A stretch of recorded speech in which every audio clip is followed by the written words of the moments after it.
After 11 years, $23 billion in investment, and innumerable headaches, the Dangote Refinery finally began operating last year. Located on a sprawling 6,200-acre campus in Nigeria's Lekki Free Zone, about an hour outside Lagos, the refinery processed around 350,000 barrels of crude per day in the second half of 2024. In January, it processed 500,000 barrels per day. At full capacity, which is expected next month, a whopping 650,000 barrels per day, the Dangote Refinery will be the seventh largest refinery in the world by production and the biggest in Africa. Its adjacent petrochemical complex has an annual production capacity of 3 million metric tons of urea, making it Africa's largest fertilizer producer.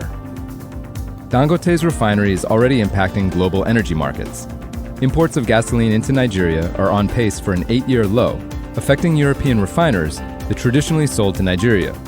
And thanks to the refinery, Nigeria has become a net exporter of jet fuel, naphtha, which is a solvent used in varnishes, laundry soaps, and cleaning fluids, and fuel oil.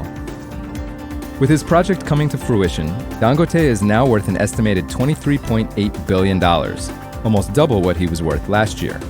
Already Africa's wealthiest person, the 67-year-old Nigerian moves back into the ranks of the top 100 richest since 2018, according to Forbes' real-time billionaires list.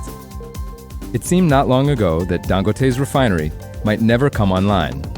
In late 2023, some observers expressed doubt the plant would even work. Even once operations began early last year, Dangote struggled to source crude oil from the Nigerian National Petroleum Corporation, Nigeria's all-important state-owned oil company, threatening the project's financial viability. Dangote says the refinery is part of a larger mission. He wants to make Nigeria, one of the world's largest producers of crude, into a producer of refined petroleum products to allow it to compete with European refineries and supply gasoline to Nigerians. Prior attempts by the Nigerian government to build and operate large-scale refineries ended in failure, leaving Nigerian consumers and businesses reliant on petrol imports, mostly from Europe. Until recently, a fuel subsidy kept gasoline affordable for consumers, but the program has strained Nigeria's finances and been mired in corruption allegations. Billions of dollars were siphoned off by regulators and middlemen over a period of decades in a scheme that disincentivized maintenance of state-owned refineries, many of which sit idle or in a state of disrepair. Dangote is determined to make the refinery a success. The billionaire says that he still spends a lot of his time at the refinery, meeting with engineers and managers.